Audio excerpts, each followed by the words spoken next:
Our role is to effective and make our members stronger in their roles as employers and create conditions for local solutions as well. As you can imagine, 290 municipalities, that's 290 different circumstances, and that means we need local solutions as well. We also represent and advocate for local government by raising issues, acting decisively, and trying to enlighten public opinion on issues that matter to our members. Our ambition is also to be one step ahead and to shed light on important changes outside local government that will affect our members, and that's quite a lot of things. Government policies is one thing where we need to take care of our members' interests towards the government.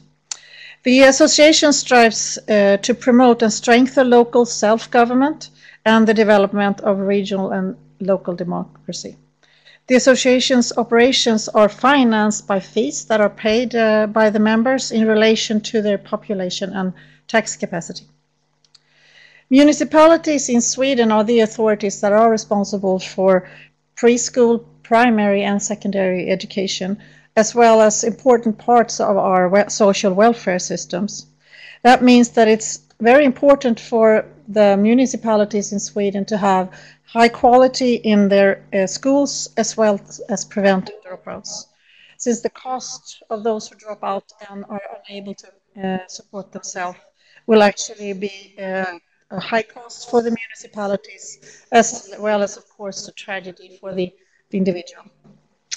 Solar focuses a lot on supporting our members when it comes to increasing the quality in all parts of the education system. Some municipalities are rather small and need support to be able to develop school systems and raise the quality in them. A lot of the municipalities in Sweden participate in different projects that are run from Salar. One major one that's running right now is one to improve our mathematics education. I don't know if you're aware of the latest PISA scores, but we didn't do very well in mathematics, and that's the goal of the project, actually, to raise the Swedish results in the next PISA tests. Another example is a project to help schools in better time management. Time is an important resource in our schools, and this project offer tools to analyze how time is used in our schools and how we can use it better to improve the quality. In Sweden, as I'm sure in most of the countries, the importance of a secondary degree has evolved since the early 90s. But the share of students who fulfill their secondary education here in Sweden has remained at the same level. This has become a serious problem for us. We now have an increasing group of young individuals without secondary education who face harder demands from employers and increase the risk of long-term unemployment and dependence on social welfare. Solar has a number of initiatives to meet these challenges, and they're going to hear more about them tomorrow. Youth to Work and the project Plug-in. The focus for Solar's efforts in Youth to Work is to support the local governance and management in the municipalities in order to facilitate the establishment of young people in the labor market. The issue contains two important aspects. One is prevention, and it's about to avoid that young people fall into unemployment.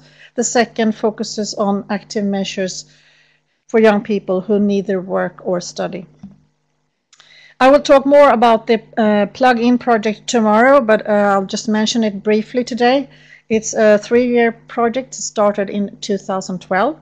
It's the largest project in Sweden to prevent dropouts. Over 3 years, it will reach more than 6,000 young people. And the goal is to reduce the number of dropouts with 50%, which is quite an aggressive goal. And I think it's important when we meet here and talk about all the efforts that we have in place in our countries to prevent dropouts. We need to remember, why are we doing all this? And in the end, I think we have a common goal, and that's creating a better future for the young people in our countries. And I really hope that the following days, this afternoon and the following days, will give you a lot of inspiration and good ideas to take home, so that we can improve the qualities of the life for the generations to come. Thank you very much.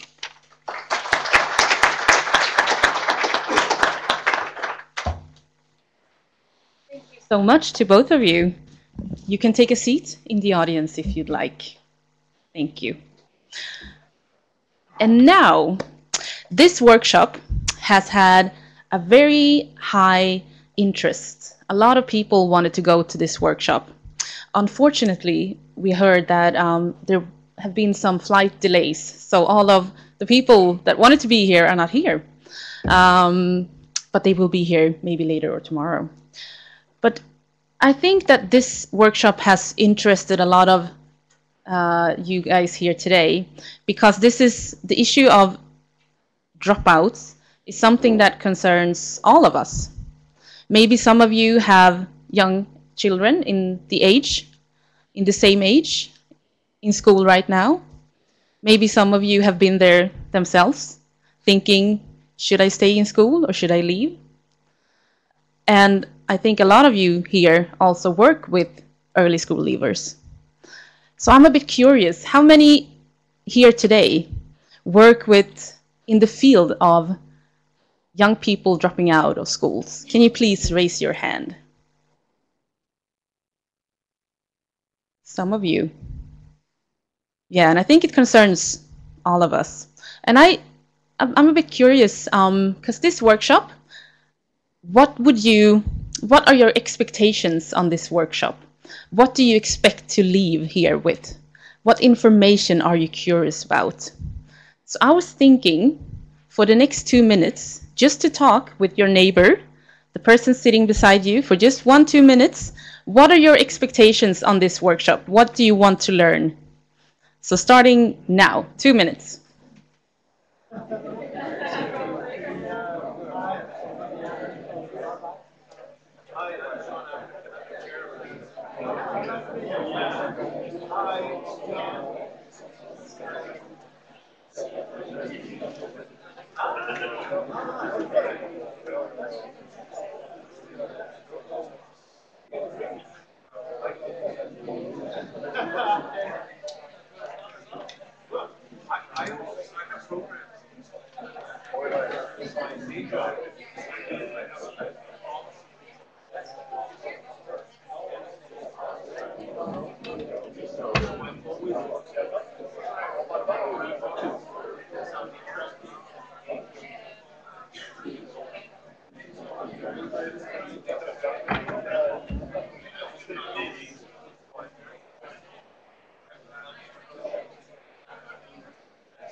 Absolut. Ja. Jag tänkte bara säga, du vet, se till att de verkligen pratar i mikrofonen. För det här första mannen, det hördes inte så mycket bättre än nästa. De måste bara få en större sekund, inte få deras om det är okej. Absolut, jag får För när du pratar, du hörs inte bra men.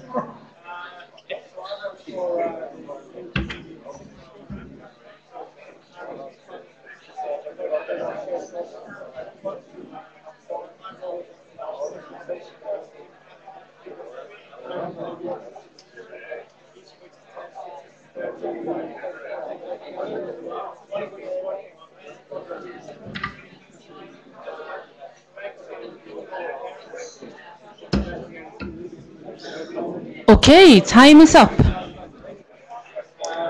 Hello? Time is up. I know.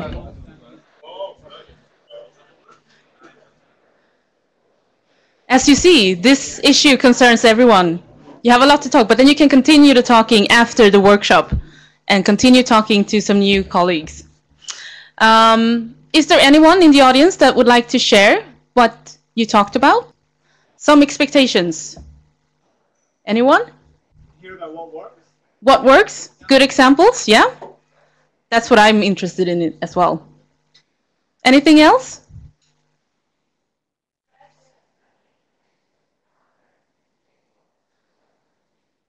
Yeah, spread information to other stakeholders. Perfect. Something else? Okay, well then I should not keep you waiting any longer, because I would like to present the next speaker. And the next speaker is Miss Anna Liljeström. She works at the Gothenburg Regional Association of Local Authorities. Her work is focused on dropout prevention, and she's currently project manager for the section of innovation, the Innovation Hub, Plug Innovation, a sub-project within the Plug-in project. And I would like to remind all the speakers to speak closely to the mic, okay?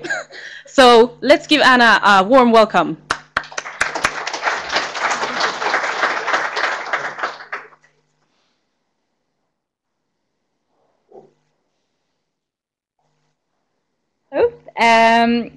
Thank you for the introduction. I guess that saved me some time.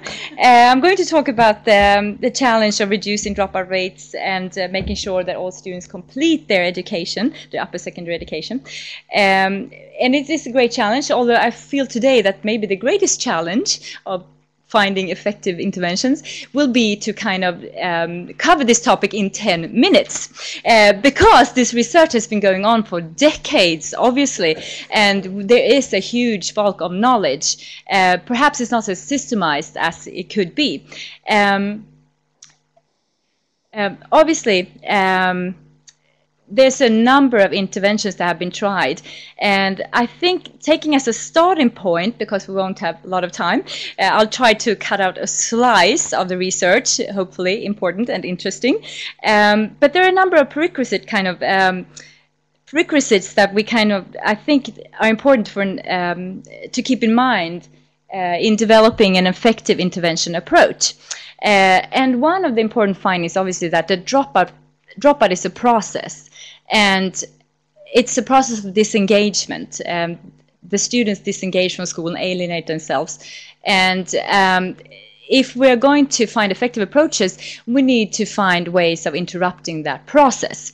And I think it's a very important shift, focusing on the process and the context, not just the individual factors, which is kind of common. We have covered that topic a lot in the research. We know a lot about the individual factors, but shifting the focus to the context, and also the educational context, not just the context of the student that they bring in, but the educational context, because it does make a huge difference.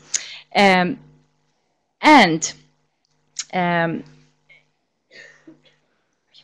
great. Sorry, I'm trying to focus on being close to the mic here. It's kind of interesting.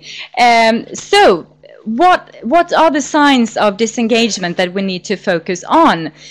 Obviously, disengagement is influenced by the students' experiences in all the areas of the school. So academic achievement obviously is very important, perhaps the most important factor if we look at the research. If you succeed early on in school, obviously school becomes important, and the connectedness to school, the engagement increases, and so on. But academic success is not enough always. Sometimes it's a good protection, but it's not always enough. It's clear that all parts of the individual are involved if students are to stay connected to school, if they're to stay engaged and stay involved. You can see here, obviously, that not quite finished. You can see here that relationships, the social context, obviously is very important too for the engagement process. And issues with self-esteem and cognitive disengagement. If you can problem solve, you can cope with obstacles, social skills, etc. All those factors are very important.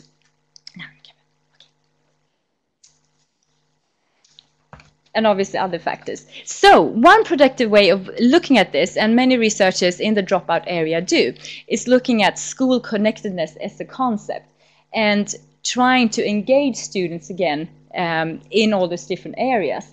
And that means obviously behavioral attendance. If they're not in school, you have to bring them back and kind of stay in touch with them. Academics, obviously, close monitoring of the results. and helping students succeed academically is very important. But just as important is the cognitive and psychological engagement with school. And with that, as you can see, it has to do with relevance and meaningfulness. What we were talking about before is, what is this going to lead to? How does this connect to my life? And what am I going to do with this education? And also the psychological, affective aspects. Can identify myself with the school values, and a sense of belonging. All those issues also come into play and are just as important in some parts. And we can see that from the research in Sweden and in other parts of the world as well. A lot of students talk about why they leave school is actually because they feel a social exclusion. And that is just as important part. But here you can see that all those parts are equally important.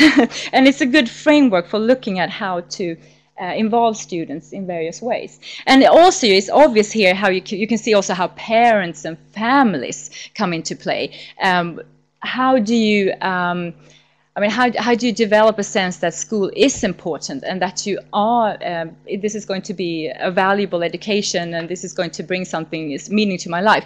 Obviously a lot of that comes from home. So here we can, in the cognitive part, involving parents and involving families, involving the community is very important as well in this process of engaging students.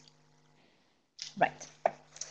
And we also know quite a bit about... Oh, sorry, I think you have the wrong version. Okay, sorry. We know a lot about effective interventions, actually. Unfortunately, they are not so often rigorously evaluated. So it's kind of difficult to see and evaluate which interventions are most effective. However, it has been done by teams of researchers. Sandra Wilson and her research team did a huge meta-analysis of a lot of dropout interventions that have been going on for the last 10 years or so. And they found that, for example, community service, vocational training, mentoring, counseling, college-oriented programming, skills training, cognitive behavioral therapy, school class restructuring, smaller classes and so on, case management works, alternative school works. They all work, and they all make a difference in students' lives, and they really affect the attrition rates. However, when you look at them, the most important components in all those interventions, because they all work, and that's kind of complicated. What should you do? What's most effective? If you look at the components of all these interventions across the world, you can see that there are some components that kind of are more important than others, and they are included in all these different types of interventions. And these are the components: the very intense individual support, trusting relationships, experienced staff. You can see also in terms of the actual curriculum and what happens at school, the organization there. These are the themes that kind of reoccur all the time and very important ones. And you can see that it's very much about the relationships. Because if we don't develop trusting and positive relationships, the students are not going to come to school anyway, are they? I can tell you, because I've been working with these students for a long time. That is like the key component. And then obviously all those other things matter as well. But those are the key components to make it work. Okay. Now, these are the issues that have been recognized, identified as problems with for the dropouts in the plug-in project, and you recognize them. It's the same. We can move on to the next one. And here are the focus for the intervention strategies used in plug-in. As you can see, they kind of follow those international findings from the research. They kind of stay in that area. Holistic, comprehensive focus on the student, recognizing all those different areas, not just working to increase the academic skills. Of course, that part is very important. You have to succeed, obviously. Otherwise, there's not much point of being in school. But also recognizing the other components that are very important. The connectedness in terms of the cognitive and the psychological, the social connectedness to school. So that's what they're working on. Can you read it? I tried to squeeze a lot of text into to a slide here. But that involves collaboration, the multi-skilled teams that you were kind of talk about before. We need to bring all those professionals together and work together, try to identify the issues that the students are dealing with, and from that on, you know, as a case management style approach.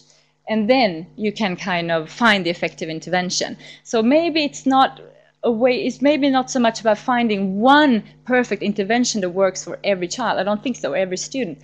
It's more about finding the routines, the strategies, and bringing good teams together to kind of find the right intervention. So it's like the strategies that we have seem to be very important. And these strategies seem to be very successful within the plugin project.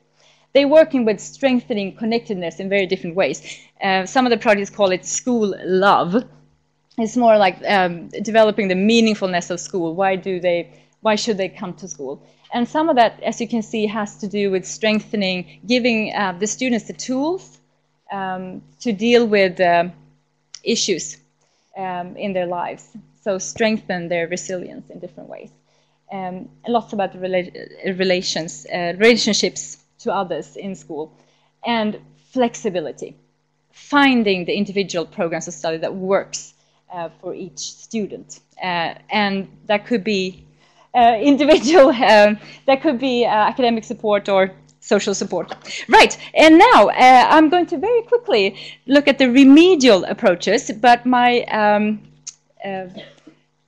the person next to me is going to talk more about that, so hopefully we'll cover that. The same thing, same strategies you can see are common with the remedial intervention strategies. Developing the effective forms for follow-up, obviously, so we can find the students, but then it's about this holistic, comprehensive focus in many different ways. Right, and so, some questions to think about before we wrap up, or actually I'm going to have to wrap up, but how much flexibility can be achieved in upper secondary school in terms of finding these individual programs of study, and how much flexibility can be allowed for, you know, with students. Obviously today, the students that drop out, we know a lot about this topic. The ones who drop out are the ones who don't fit the pattern. So you have health problems, or you have special needs, and so on and so on. So how can we have a system that is not stigmatizing these students, that can allow for individual programs, individual study plans within the upper secondary school? And are we doing the right thing? Are students getting the right academic, critical skills that they need to move on for the future? So I'm going to end there. And I guess you'll hear more about the plugin project tomorrow. Thank you. Oh, okay. Thank you, Anna. It's hard doing that in 10 minutes, I know. So I'll just go to our next speakers. We have two speakers coming up to guide us through how to work with parents to prevent early school leaving. So we have Mr. Ulf Hägglund, an independent EU consultant and lead expert in the Urb Act Prevent project. And then we have Mr. Jean-Jacques Dorion, excuse my French, has been the coordinator of Urb Act Project Prevent, representing the city of Nantes. Okay, so welcome you up on stage.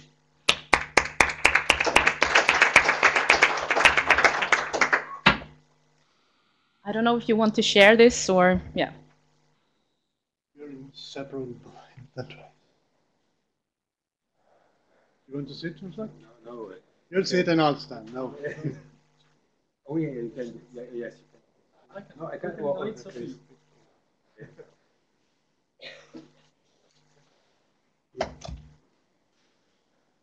Okay.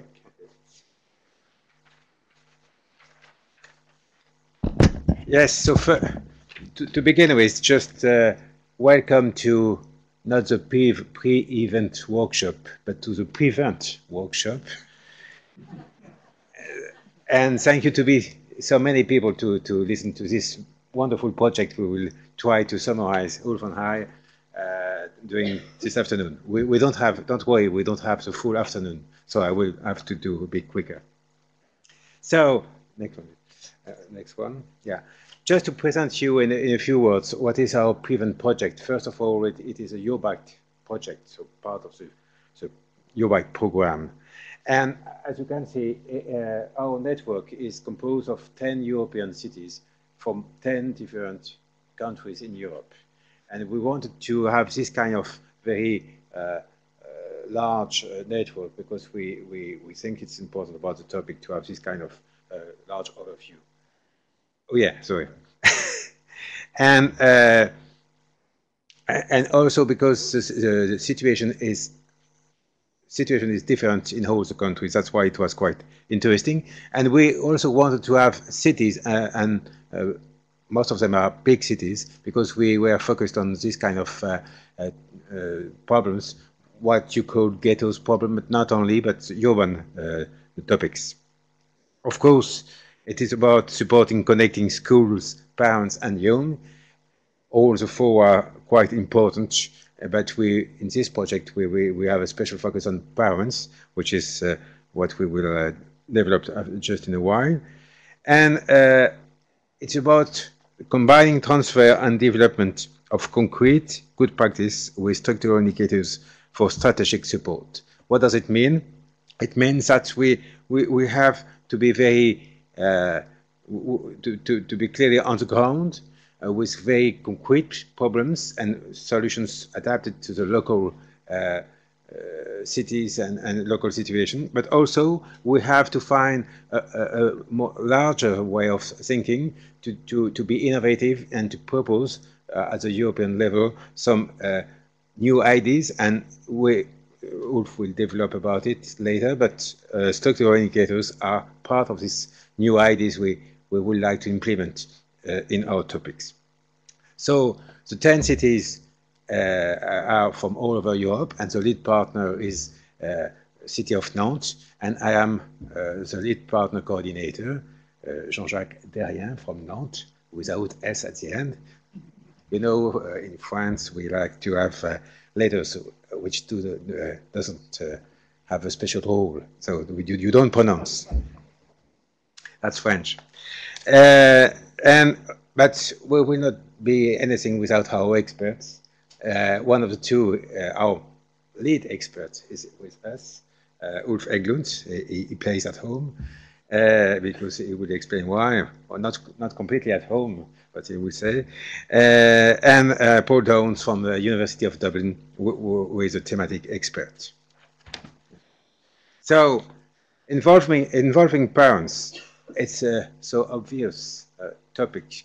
Of course, as it was said before, about early school leaving, you can have school factors, curriculum factors, family factors, individual factors, and probably so many others.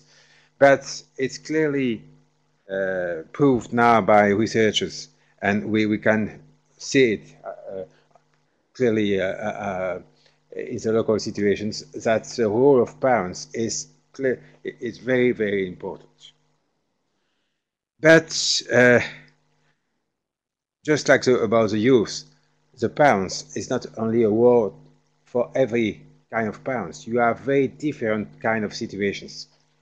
Not only because you have parents who are very far away from schools, who have backgrounds, sometimes quite difficulties about their own backgrounds regarding schools, sometimes coming from abroad, sometimes maybe no special problems, but no time enough to take care about the topic. So it's not only a social issue, it's also a more global problem. That's why it seems to be quite important, but also a bit difficult, because so many situations and so many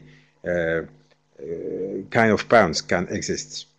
And that's why I give now the floor to Ulf about this these special points of these special points of it's not so easy to do. These special points of role of parents, and which is quite important because I think it's why our network was chosen to develop its work during 2.5 years, because this kind of role of parents. So Ulf, maybe you can add some points.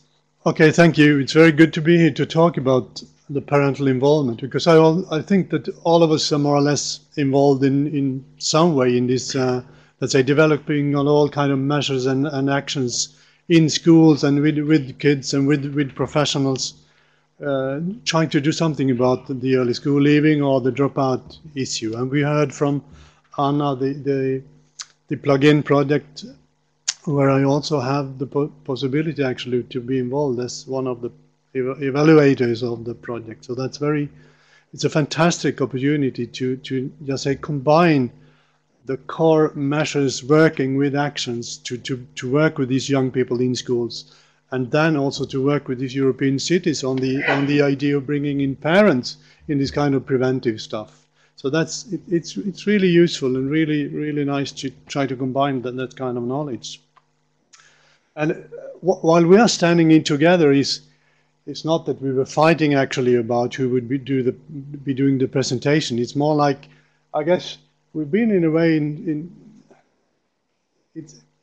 we've developed some kind of partnership between ourselves by visiting all these 10 cities more or less in 2 weeks when setting up the project as such, because we have to do this kind of road show, trying to learn a bit about the context, the situation, their actual needs, to try to form this kind of preparatory reports, the baseline studies and so on, the city context report. So that's already, let's say, stuff that we've been producing over the 2 years that the project's been running. We have more or less 1 year left. So let's say the final outputs, we have to wait for them still, but it's very interesting. And I was thinking, I mean, why this parental involvement idea? Well, I guess, at least for every one of us being parents, I guess if I would ask you if you would like to be involved if something would really go wrong with your kid, I guess you would all raise your hands and say yes. We had this situation actually just before Easter when our phone rang and there was a teacher on upper secondary school in a it's a remote part of Sweden from my point of view, because we are living in the very far north of Sweden. So everything below that is remote from my point of view. But one of our daughters did leave us almost 3 years ago to go to a very special school. One of her favorite, vision in life, going for a very special vocational education. So she left us and she went there. And almost for 3 years we haven't heard anything. Everything has been a success. She's been so happy going for her dreams, But then we noticed for Christmas holidays that she turned out to be a bit quieter, a bit more, like this, a bit more not so easy to talk with. And we were thinking, what is it about? Well, it's teenage things, and so becoming old, maybe thinking about what would happen next. And then suddenly her first teacher called us saying that, well, actually, she hasn't been in school for 50% of the time after Christmas. And we looked upon each other, me and my wife, and say, well, and it's been 3 months. Why haven't you called us before? Well, she's an adult. She's, say, over 18 and this kind of stuff. And my parental heart struck me very hard and said, but actually I would like to know it for the first day. And then I realized when working with these cities, with these kind of different contexts, I mean, for us it was very easy. We set up a plan with these teachers, with the school itself. We knew immediately what was missing, what did she have to do. We set up a plan when she joined us for Easter holiday. But for many of these cities, there's a quite different situation. For parents, there's a very different situation. It's about the support thing. It's about the way we can build trustworthy partnerships between schools and parents and the society. Because this is what I think it's about. It's very much about the new concept in thinking, that we cannot divide responsibility for the educational success of children and say that now it's the kid is in school, so it's up to the schools if the kids succeed. Now it's free time, so it's up to the parents if the kids succeeds and so on. I think we had to form some kind of partnership, and that was one of the ideas with the whole Prevent network. And this is also what we've been trying to do, try to see what kind of resources are there around this kid, and in what way could we interact between each other. There are a lot of measures and actions going on, like Anna showed also, a lot of interventions and so on. But in how many of those are parents involved? Not so many, actually. And it doesn't really matter if we look at all these cities that Jean-Jacques told you about. I would say that what really makes them common is that parents are, in many ways, not present in that sense. And you know what it is about school, that we are all experts about school. We all have one or another kind of relation to schools, bad or negative, positive or negative. And that also could both stop us or help us in gaining this kind of network ideas and the partnership thought as such.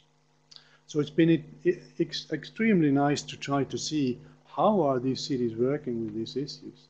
And it's not so easy. It's a challenge for schools to bring in parents, to find ways to engage, to try to motivate each other as teachers and schools to really work with parents. And it's a thing about parents to be able to join the school situation, to really do something about it. And it's a way to try to bring some kind of support to parents to really be able to help the kids as well. So I think complexity, the way we are doing things today, is one thing we have to consider, that it's too hard to support the kid to educational successes by doing it just on our own. We have to help each other on that. Okay, so as you can see, we had and we still have so many challenges to face. And regarding the organization of our network, the first one at the beginning to share good practices and to spread of good practices and to try to transfer or to learn from each other. Transferability, maybe Ulf could explain a bit more after me about it, but transferability is something quite difficult because you can't transfer from one point to another. You have to adapt, you have to consider, of course, a very concrete situation. We also had to focus on what underpins ESL and how to prevent it. And finally, which is quite important, it has to deal about outreach, but in one hand, but also about transitions. And I just want to stress just for a while about transitions. We discover clearly, we pointed out clearly that transitions period from the beginning, very beginning, to the last transition period before finding a job are the most important periods where you can do something, generally speaking, about students, but especially about links and how to involve parents with students, with teachers, and with all the stakeholders. And this is not only about early school living, just not to be at school, but more generally also it can be developed about what is our main topic for these days, about youth and unemployment. And I think we can have three main points which are which can be used for the general topics of early school living and also about unemployment for youth. First is that we need to integrate external actors within schools. It is always necessary. Second, it's necessary to provide better guidance for the students, and especially now we all know that it's more and more complicated to find our way, not only for youth now, but especially for youth, because the world is so complicated, and for parents, not especially easy to understand. And third, we need to develop a better assessment of and recognition of competences. It means, of course, not only curriculum things, but also about skills and about way of being and how to find a way in the life.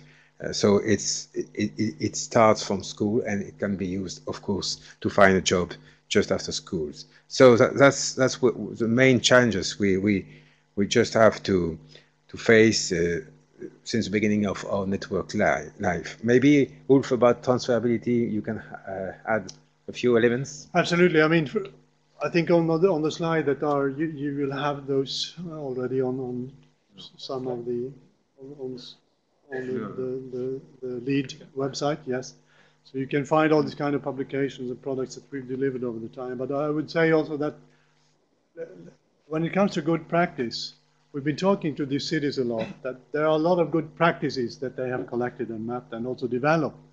But we've also asked them to think a bit about how this transfer of good practices really works, because we all know that there are 1 million good practices everywhere, but the use of the results from what already been previously developed is it's not so well. We could do better on that. So the thinking in these cities, in these working groups in each city about how to really work with transferability has been very important. But nevertheless, let me just say as a final point that bringing in parents, and I think always bringing in target groups in what we are doing, would actually bring so much energy into any kind of action, on any kind of level, that we would like to change. So we are going for that, to challenge the cities to bring in parents and to see what happens. We will try to map and collect these kind of stories. And I'm quite sure that we will have a quite good legacy to spread to Europe after our project is over. So just to finish a few words, just. So it was perfect timing. First time I've seen you lost the words, John.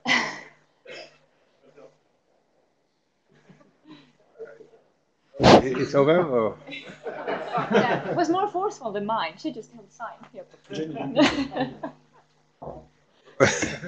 No, it was just to say that in 2 or 3 words, 3.5, and just to give you some concrete examples from Nantes, but not only from Nantes, from other cities, that I would like to share with you.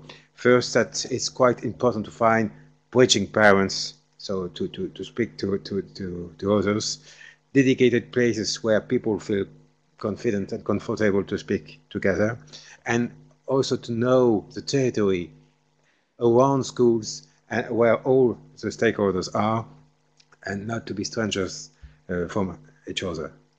And to finish really now, I would like to say that 2 very simple things are for me quite important. First is to develop the access to information, and second is to help talking together. And the 2 points are not so expensive. It's a way of being together, a way of working together. And I would like to end with this little sentence: what is easy to say is not simple to solve. That's all. We have propaganda. So at the entrance, you have this little brochure. We have the baseline study and also the GPS, Good Practices Sourcebook. So if you need it, brochure is at the entrance. For everything else, please come to me. Okay, thank you. You can have a seat here. Okay, so we'll just have to jump straight to the next speaker. Ms. Stacy Young is the co-CEO and Academy Director at the Rebellion Gallery and Art Academy of Toronto, Canada. She spent several years working either with or at Pathways to Education. So please welcome up on stage. Thank you. I don't have a hard copy, so I'm going to peek over here. Hi, good afternoon, and thank you to the OECD for inviting me. I just got off a plane. I actually just got off 2 planes. So I can't hear myself. So if I appear to be yelling at you, I'm not angry with you. My ears have popped and I've not recovered.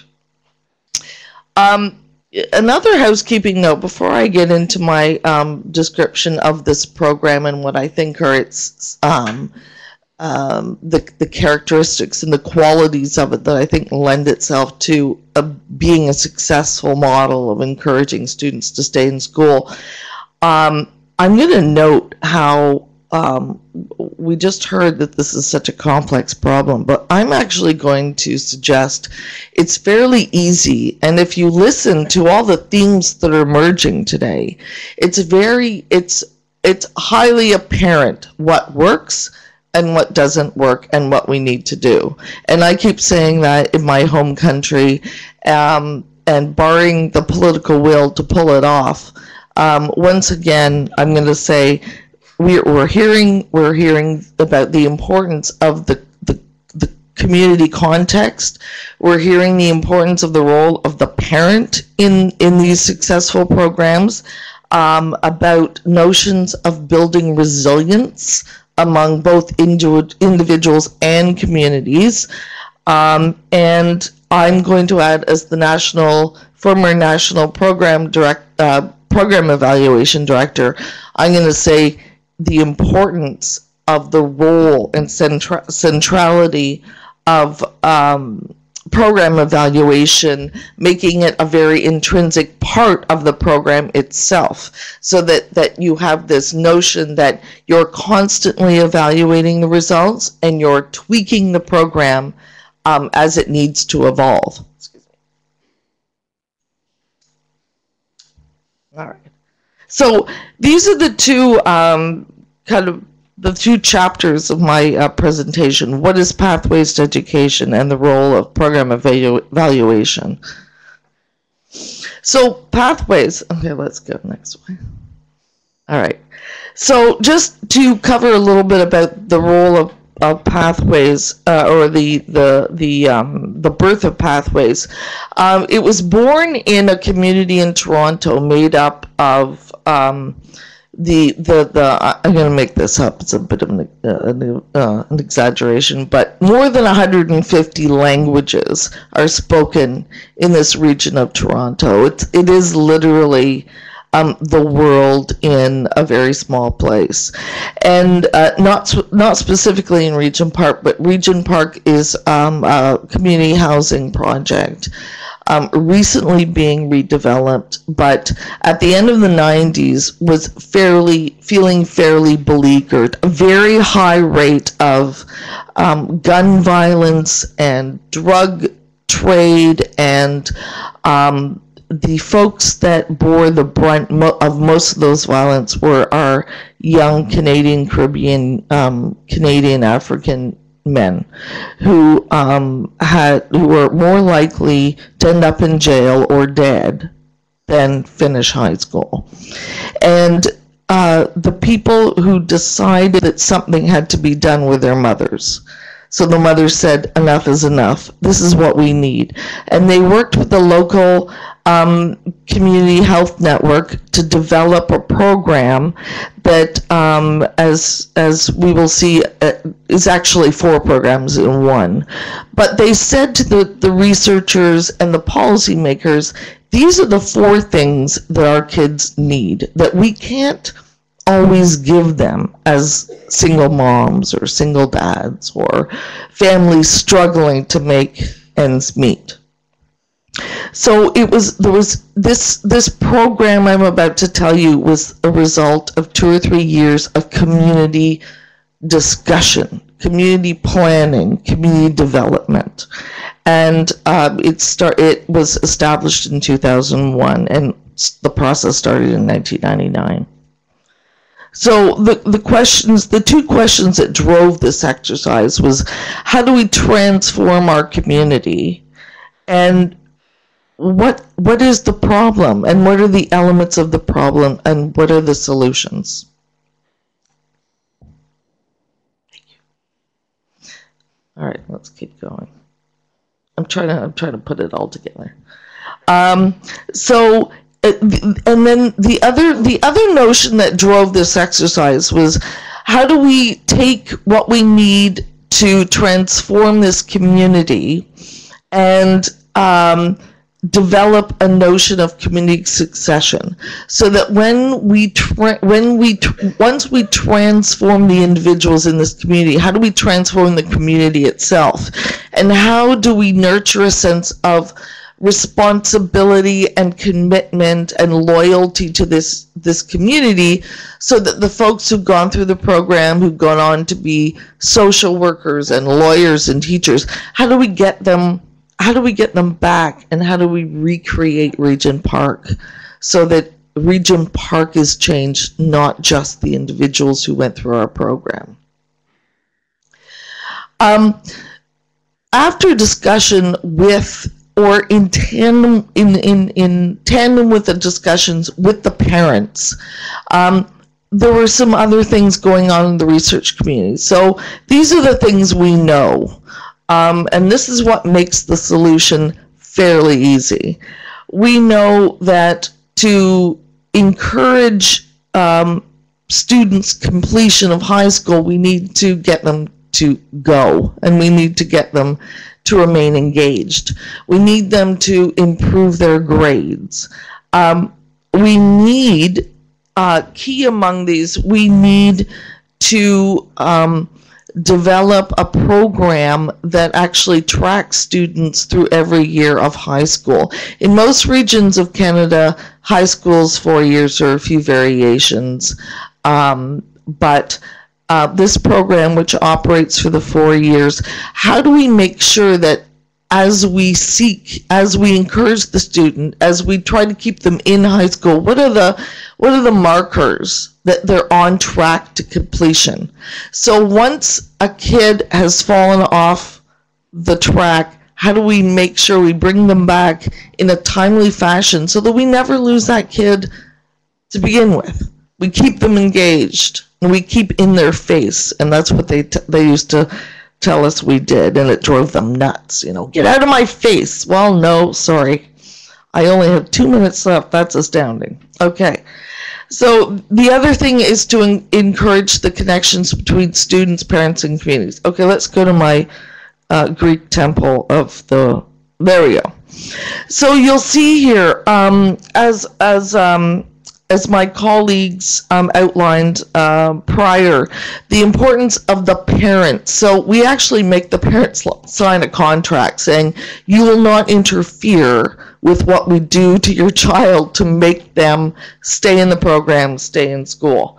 The four programs in one are the academic support provided in Pathways, the social support, so peer mentoring, the financial support, which includes bus tickets to the local high school, as well as an incentive to go on and pay for at least the first couple of years of college or university. And the last piece, which is some individual counseling. So this is where we're really in their faces. This is what they really hate, but it's really effective. Okay, let's go. So some of the results is we've actually, in Regent Park, we've turned the dropout rate from something like, initially it was 28%, or rather 56%, and we've reduced it to about 12-15%. Some of those numbers have to be updated. The program has expanded from one site in Regent Park to 12 sites across the country, involving 3 or 4 different provinces, lots of different communities, so not dominated by our Caribbean Canadian kids, but recent arrivals from war-torn nations. Canada still, despite its less than compassionate government, still lets in a fair number of refugees. So we have a continual wave of kids who have been highly traumatized, come from refugee camps, have no literacy, let alone in English. Yes, I know I'm hitting the I'm about to run out of time, I know. But everyone else had more than 10 minutes, I swear.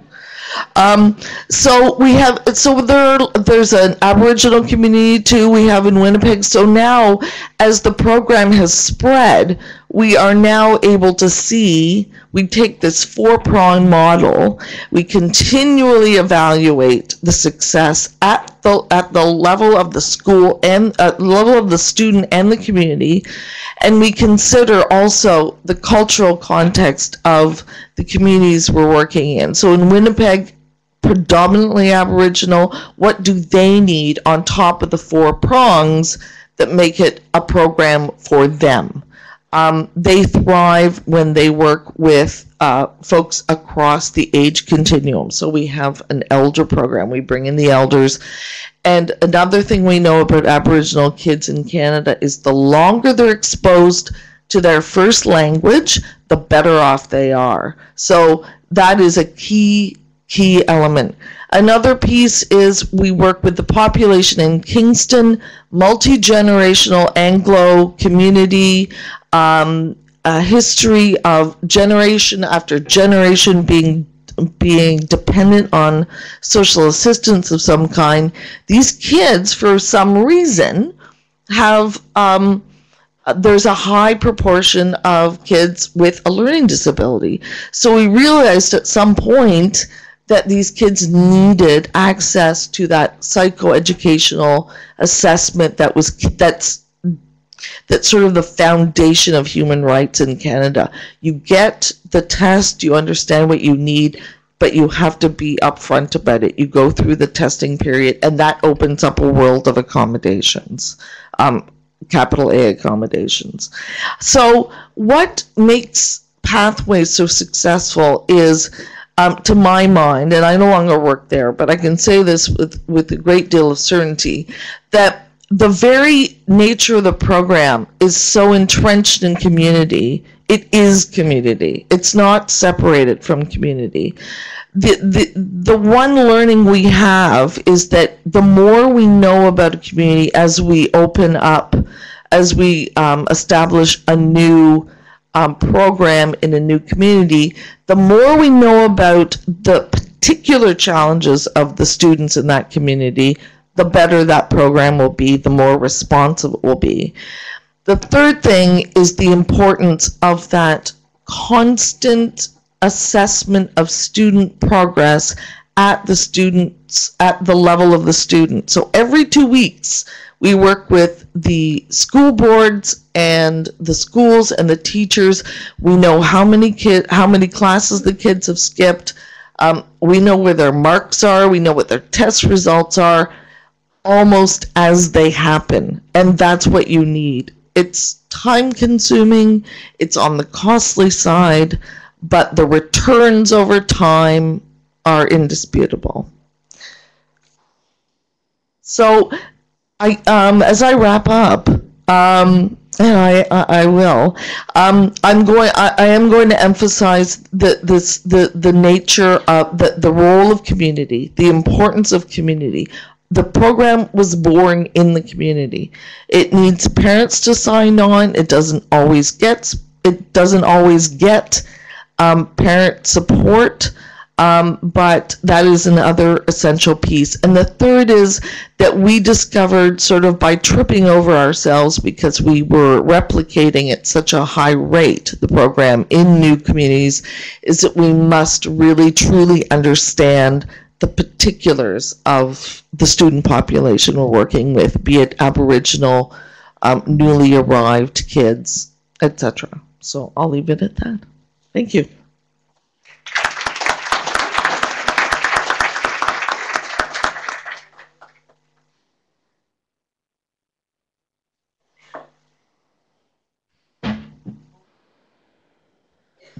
Thank you. I will need a chair. Yeah, you Oh, have okay. this chair. All right.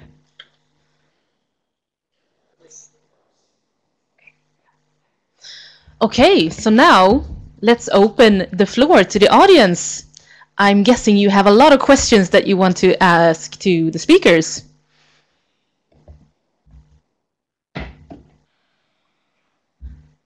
No questions? You have a question? Okay.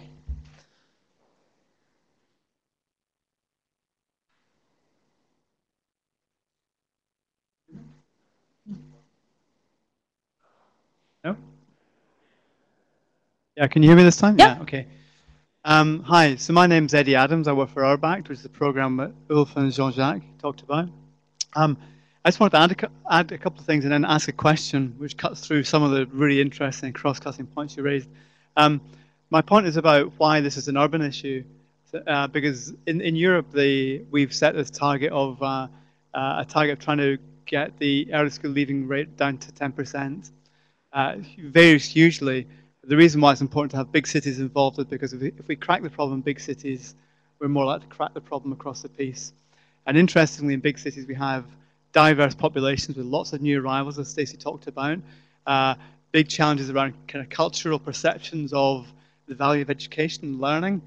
That doesn't necessarily mean that Indigenous communities value it more than non-Indigenous, because having good data shows us that in the cities where we have good data, sometimes the Indigenous white working class boys in particular do worse than some of the newer communities. So it's a very varied and interesting picture. In some countries, we're not allowed to collect data, so we don't actually know who is leaving early, which is a real bind and very difficult.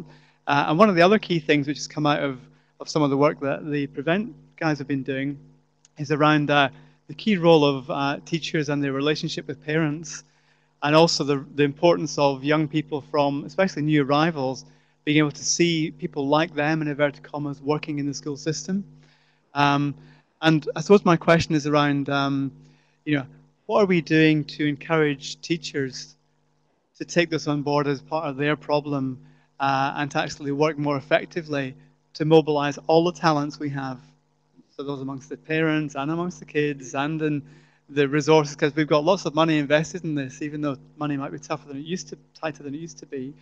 So what examples are we seeing of working effectively with teachers to change their attitudes and get them on site where they're perceived to be part of the problem? Terribly long question, but I'm sure you've got some good ideas.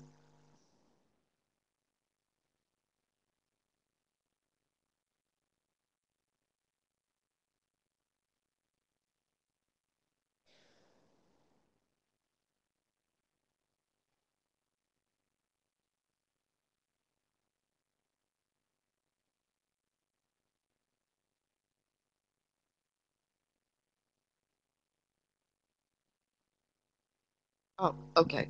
Can you hear me? Am I okay? Um, I won't even attempt to be diplomatic about this. Initially, part of the challenge with the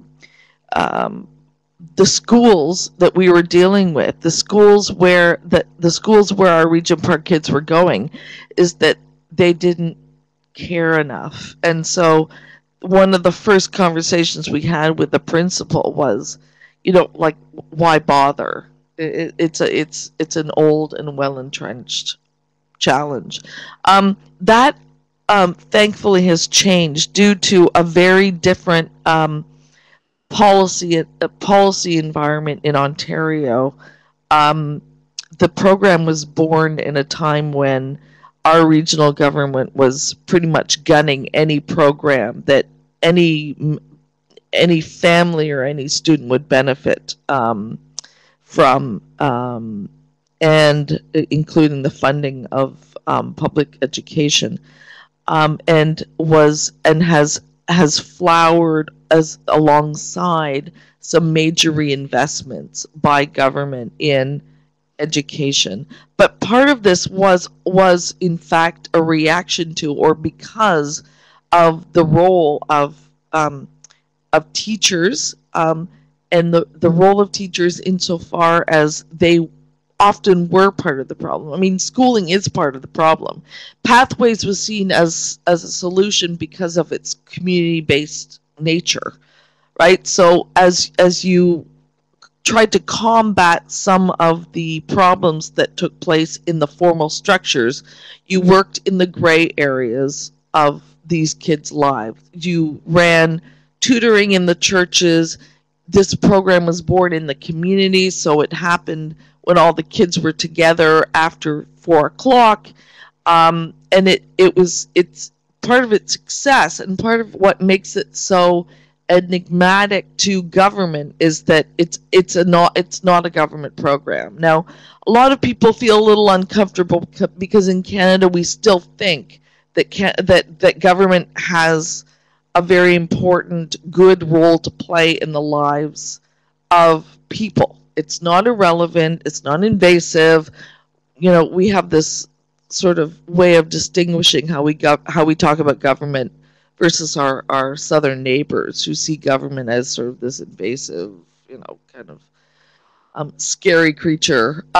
We don't actually think of them government that way, and so as Pathways has grown, government has actually has actually rediscovered its role in this, and not only funding Pathways to some extent, but also introducing programs that encourage students. There's a teacher success component to the reinvestment that has been made in the last 6, 7, 8 years in education, and that is actually identifying 2 or 3 champions within each school at the teacher level and at the administrative level who actually change the culture for the kids who come from at-risk communities. Well, within the plug-in project, I can say that professional development obviously needs to be done. I mean, interacting with students, it's not something that you're just born with. I mean, some people are, but it can be developed. The skills can be developed. You can develop into a mentor rather than just a teacher. And that's been a focus for a lot of the schools in plug-in. So they worked very systematically with the issue of teacher attitudes and the fact that this is a whole school responsibility. Dropout is everyone's responsibility. We all need to be in this. So it's professional development. And also just giving teacher the tools, I think, for solution-focused talks rather than yelling at students and so on. So you have to take a very systematic approach to it, but obviously it can change. But a lot of it has to do with educational leadership, where we can see it is very successful is the schools where the project leader is often also the principal.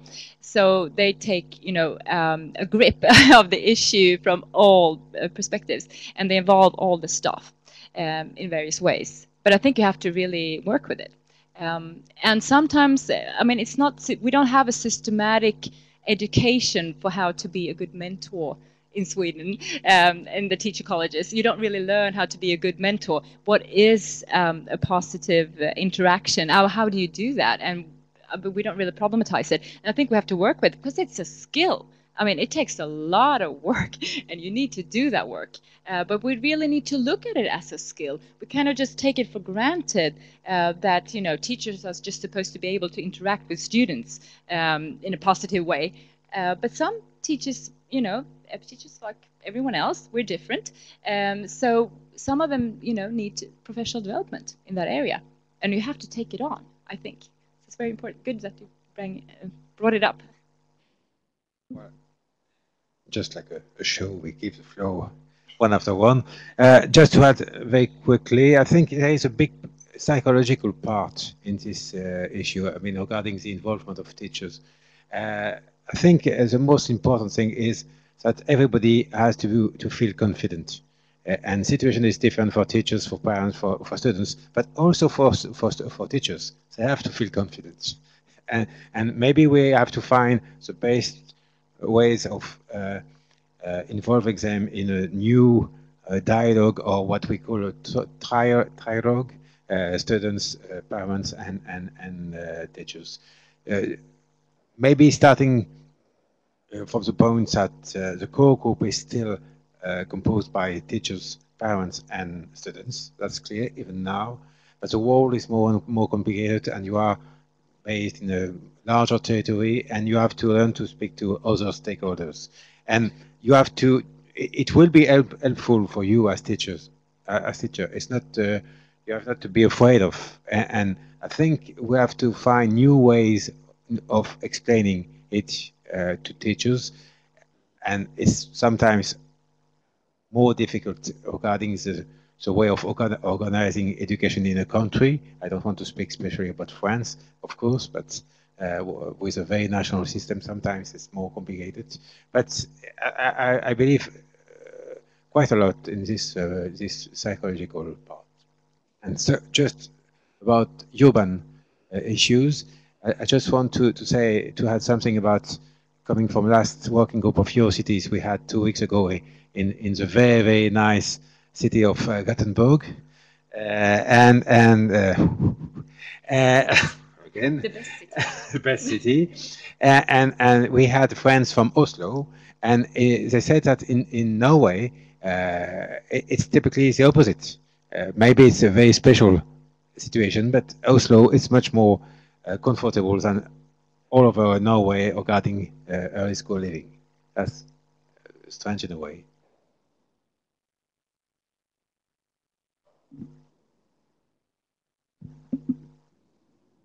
Okay, well, I think from the prevent point of view, this issue is also that you raised, and is actually, that's a dualistic challenge, because first of all, it's about early school leaving or dropout. The dropout is as such, so it's one challenge. But then we also talk about bringing in parents in the process, so it's a bit of a trying to do both. And I would say that I think when talking to schools and in the URBECT, let's say in the URBECT framework, all these cities have to have a local support group, and I mean they're actually supposed to bring in all kind of stakeholders in that and think very, let's say, think brand new on partnership settings and so on. So that's very good. So I think let's say the first issue there is that we cover a lot of voices that might not have been heard before. So that's good.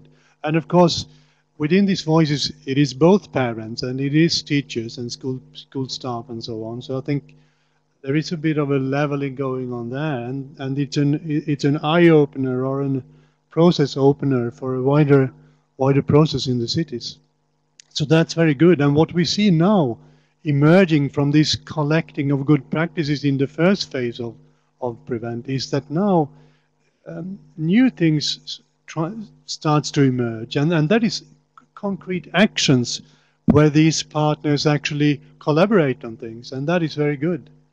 And I mean, if for instance here in Stockholm, when they started the ABC project or the ABC action, it was about parents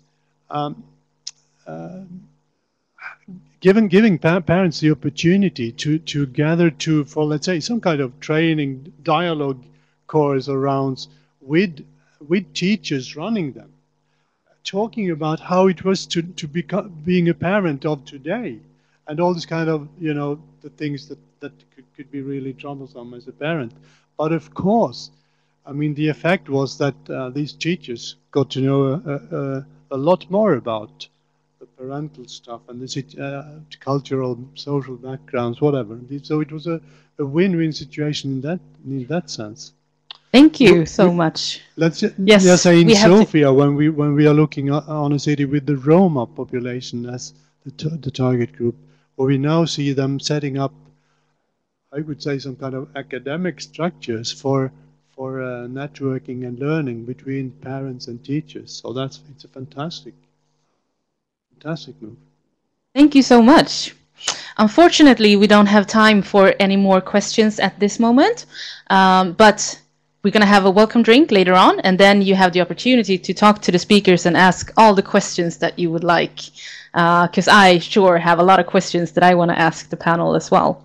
So thank you so much for your very interesting presentations, and you can have a seat, and I will present the next speaker.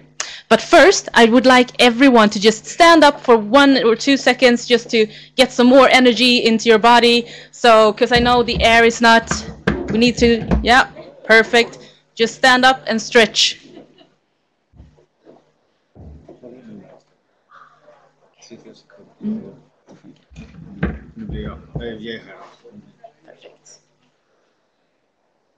Okay, perfect. Thank you. New energy flowing in the body. Perfect. So, if everyone would have a seat.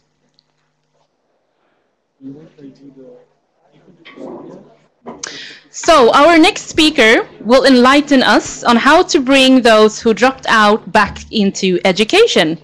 Mr. Thomas Townsend is the founder and president of Townsend Danish Advantage, specialized in assisting organizations develop and successfully implement a strategy in complex policy environments, and is a visiting scholar at the Center for Public Management and Policy at the University of Ottawa. Welcome.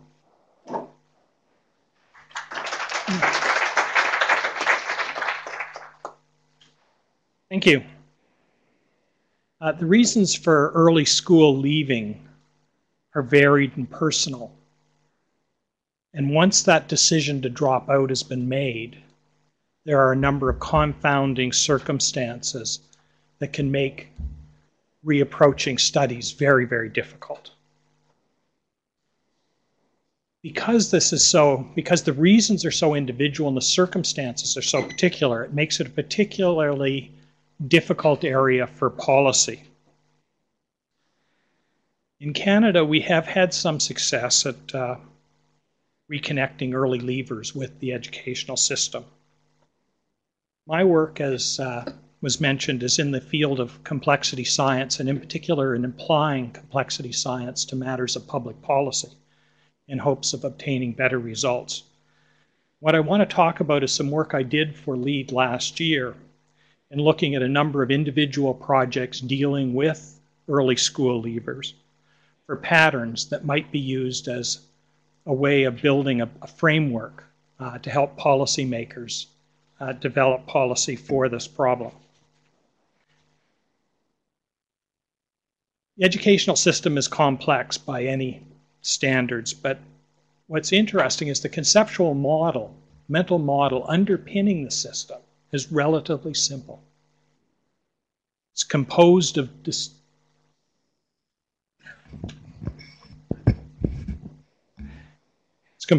distinct components, each with a specialized function, and often those components have their own administrations. Movement between steps presupposes successful completion of a previous step, creating boundaries between those components. Complexity science, we're interested in boundaries. So let's look at what happens when we have a dropout situation.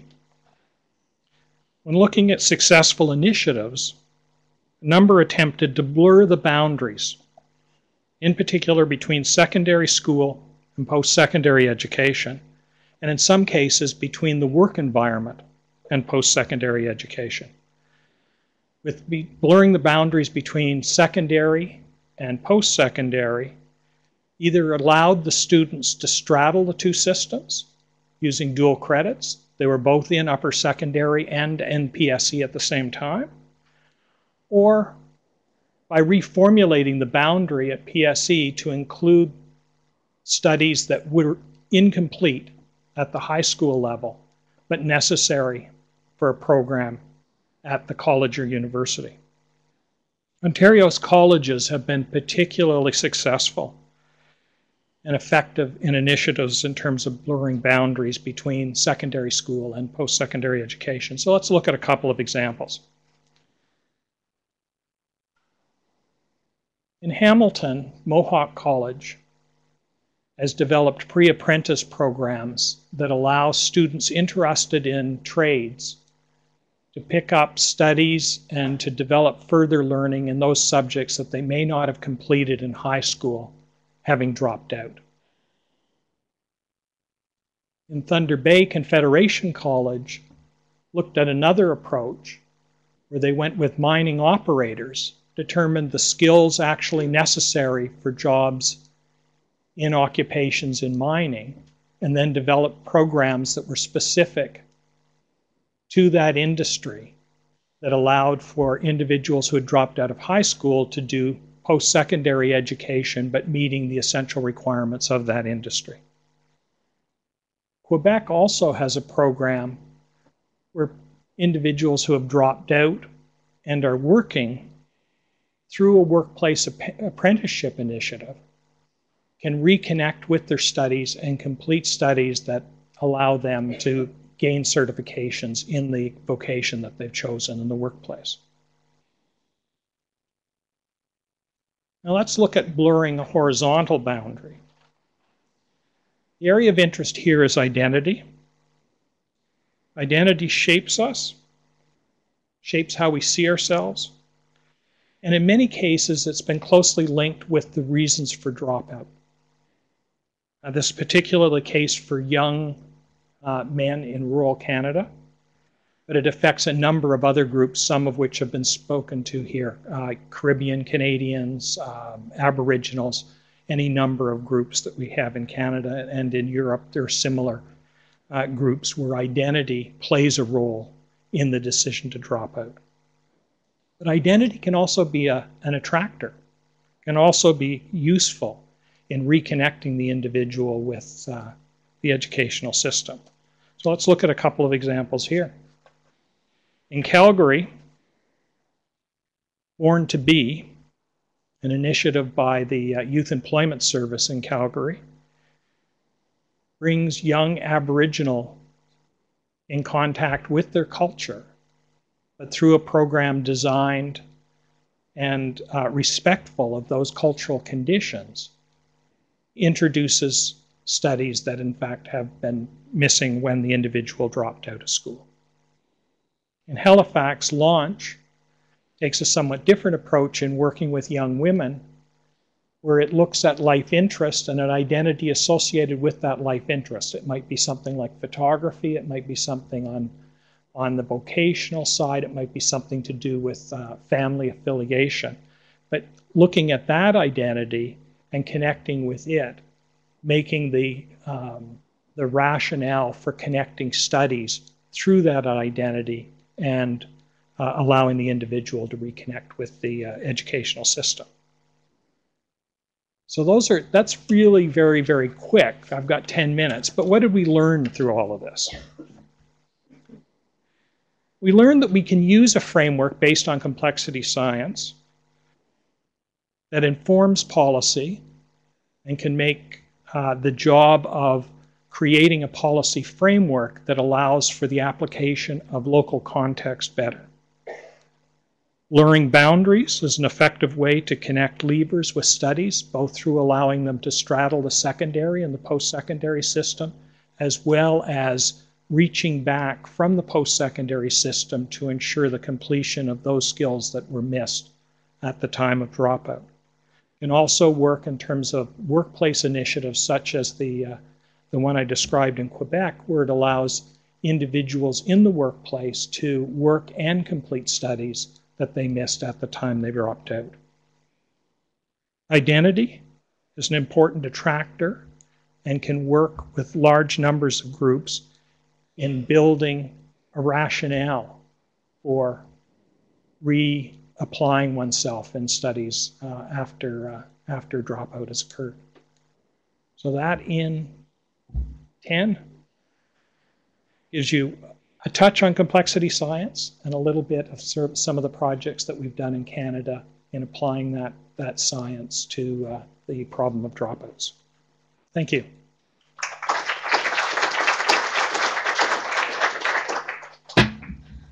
Thank you, Thomas.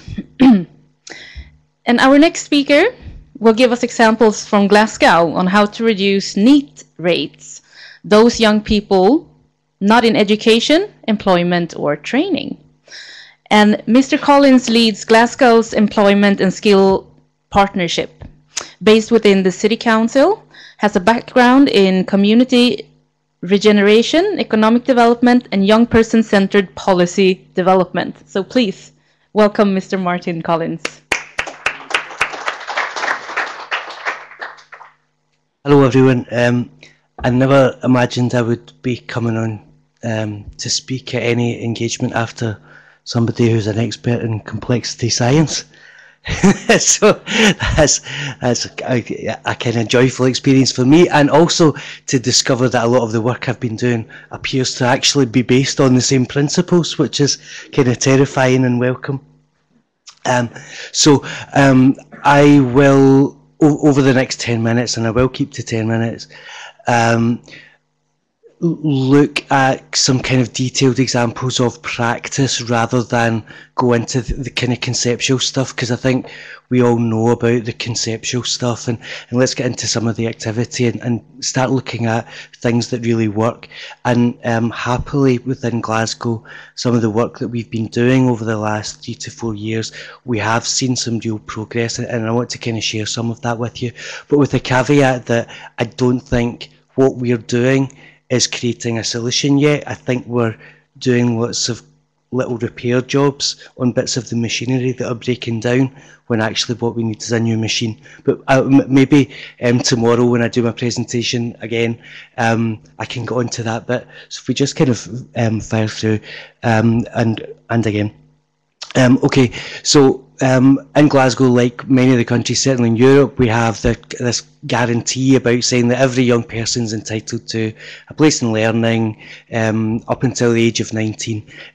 We've been hearing a lot about school dropout. It's kind of different in Scotland in that really what we measure is young people remaining involved in learning of some kind, not necessarily being at school, but certainly we want to ensure that every young person is afforded the opportunity to realise their entitlement of being in learning until they're 19.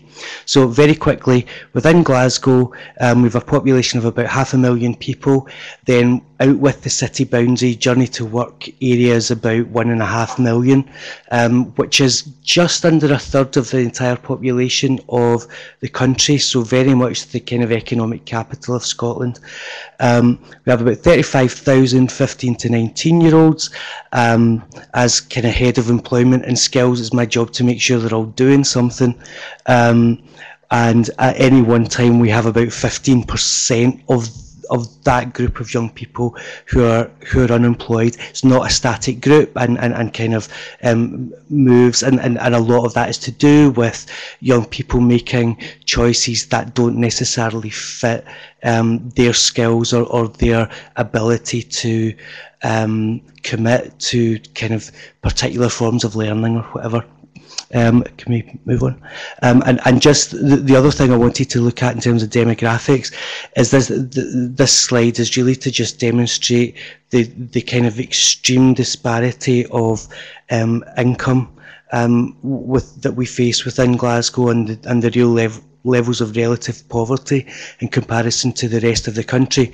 So over 40% of our school pupils live in the 10% poorest areas of the country, for example.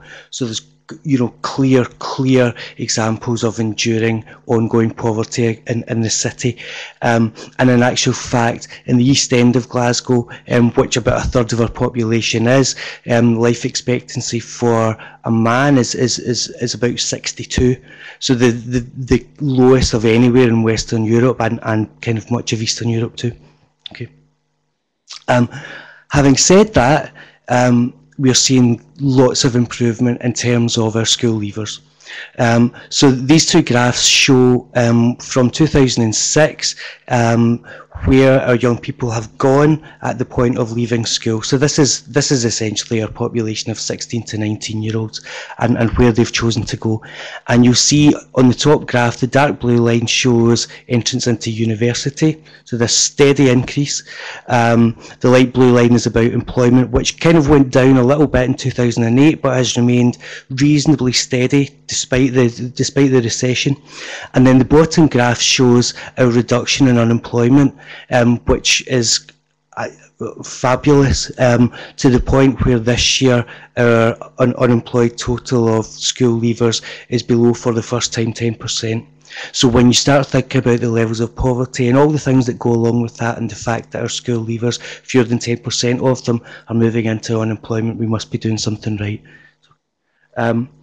And we still lag behind the rest of the country, but we're catching up, and we have set a target to kind of overtake the rest of the country in the next 5 years, and we will do it.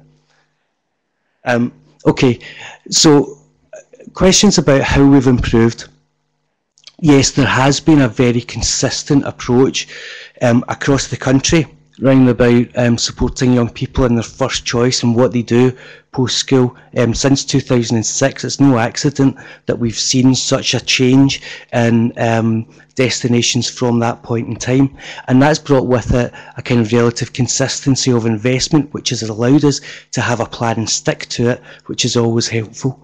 And one of the things in there is a real commitment to nurture and support, and a real commitment to relationships, because whereas previously what we might have done is design a whole lot of programs that might be there and go away again the next year, what we're much more interested in is one-to-one relationships, is having a positive adult influence in our young people's lives, because that unequivocally is the thing that appears to us to make the significantly biggest difference in the outcomes for our young people.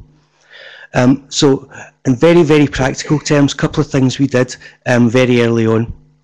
When I came into post, along with one of my colleagues, we looked at the various agencies operating across the city who were designed to improve outcomes, particularly for our most vulnerable young people.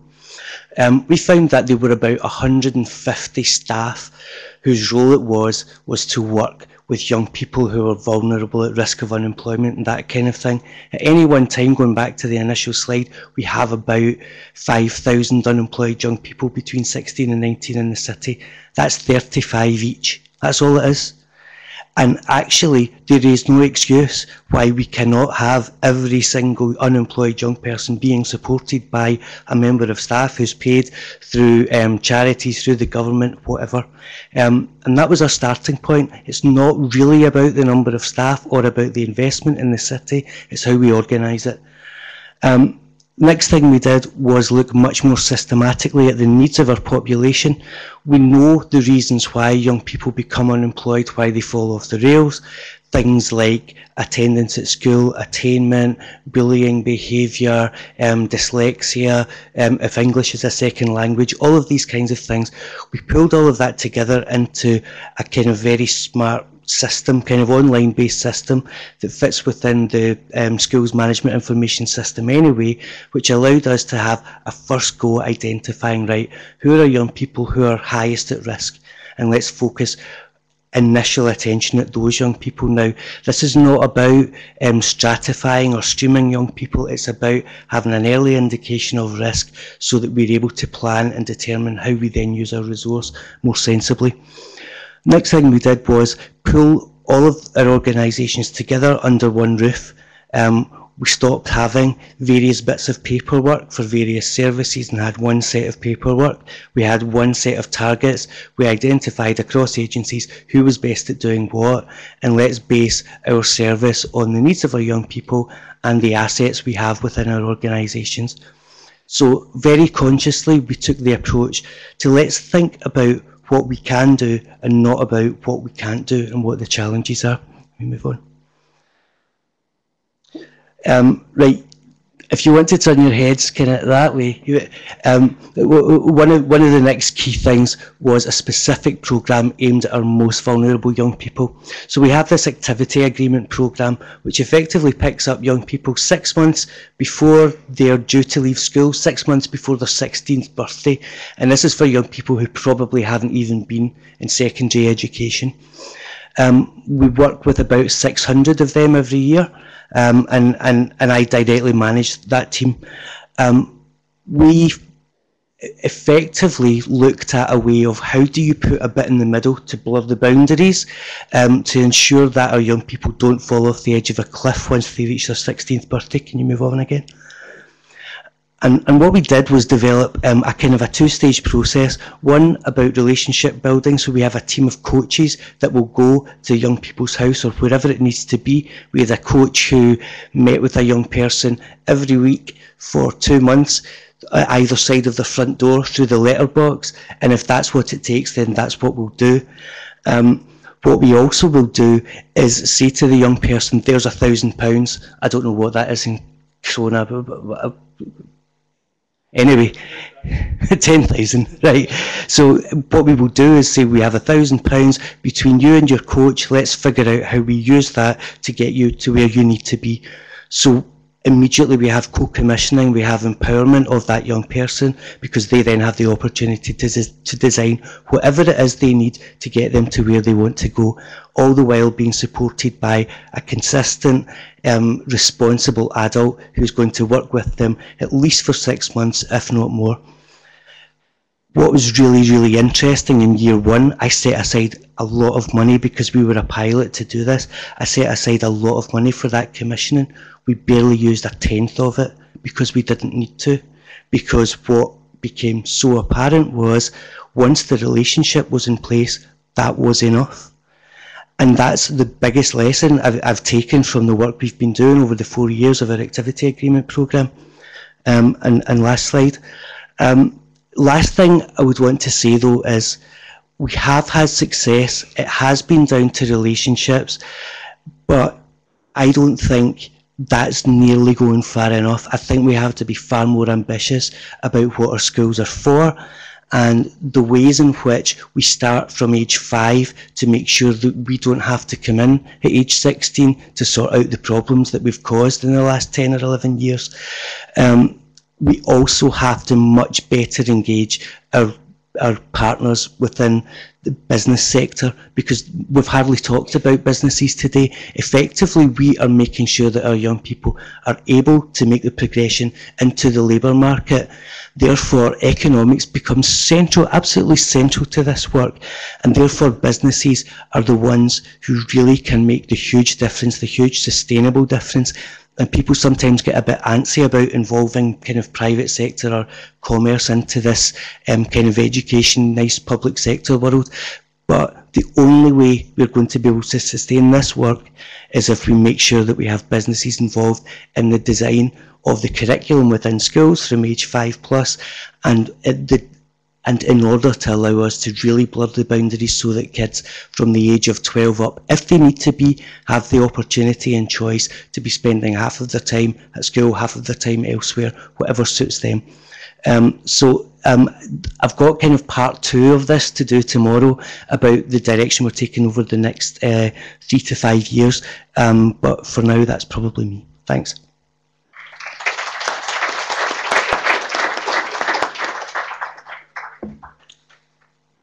Thank you. Okay, so now it's time for questions. I think we have time for a couple of questions, so yes. Please, do you want a microphone here? Let's see.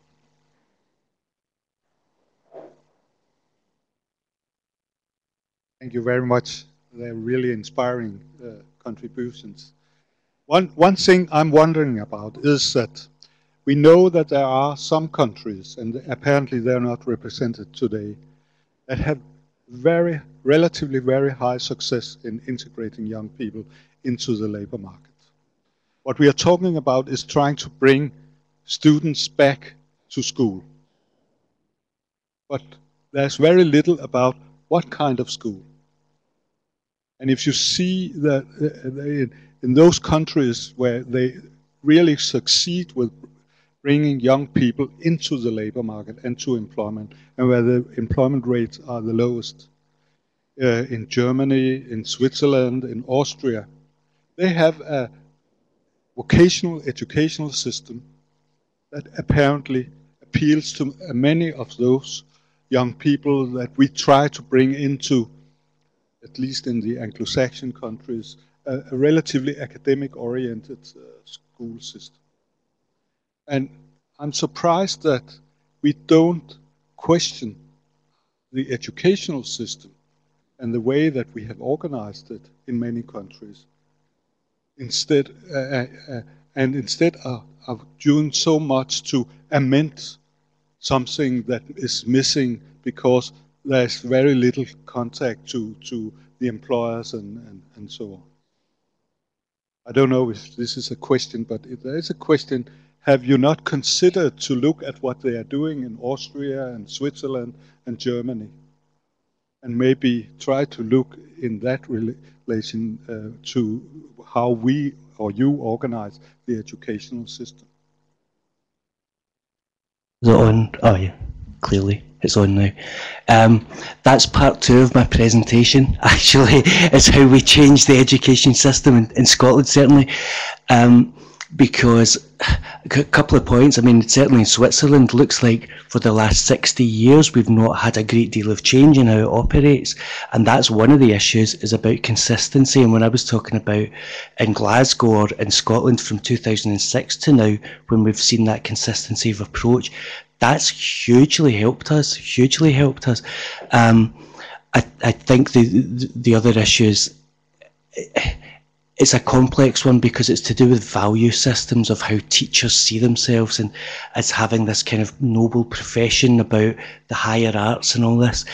And there is a mindset that needs to be changed there. But I mean, certainly in Glasgow, that's my vision, is to make sure that we're able in 5 years' time to have specific schools that allow young people to learn in a completely different way from they do just now, where you can be starting an apprenticeship age 16 but still at school and these kinds of things, and that's where we're heading. So we already have pilots starting from this August that's effectively going to do that, and we've kind of had agreed through the various people that need to agree these things that this is now our kind of official policy, that within 5 years we will have that kind of blended curriculum available in the city. Yeah, I think we have in Canada we still have a plug and play mentality by employers. So the expectation of employers is the educational system is delivering a complete, ready-to-go worker.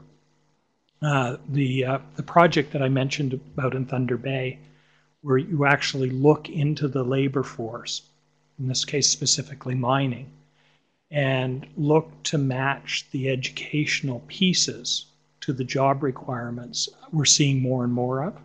So I think that boundary is becoming somewhat less rigid. The example in Quebec is another example where we're starting to see that. It's nowhere near the conceptual framework that the Swiss are working with, for instance, but I think we're starting to see more of that. In Canada, we certainly will see an increasing amount simply because demand for labor is increasing.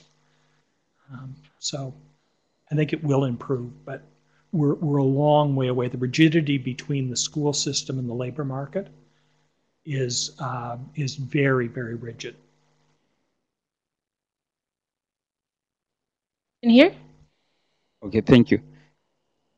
On the Calvary Youth Employment Center, I just wanted to check at what point do the learners get into this center? Because in most instances, you get the supply side, which is the school and the post-schooling, not addressing what the labor market wants. And therefore, there's most of instances some skills gap. I want to check if this youth center, youth employment center, does it fill that gap? Does it provide the unemployed youth with skills to get absorbed into the labor market? Exactly the nature of that program. So the individuals that are being dealt with are unemployed, and in many cases they've been detached from the labor market for some period of time. So in the program I cited, they're all Aboriginals, and the attractor that the Youth Employment Service for that particular program was using was pride in their Aboriginal background. So the program was being developed around basically Aboriginal cultural values associated with finding a job and the learning that would be needed in order to secure that job in the labor market. So that's how that particular program is built.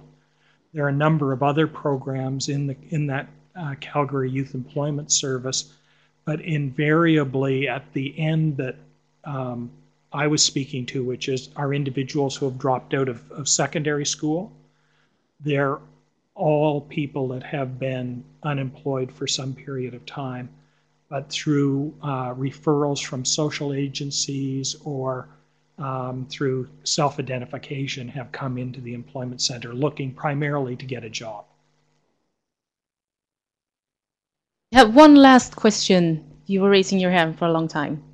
In the center here. Yeah.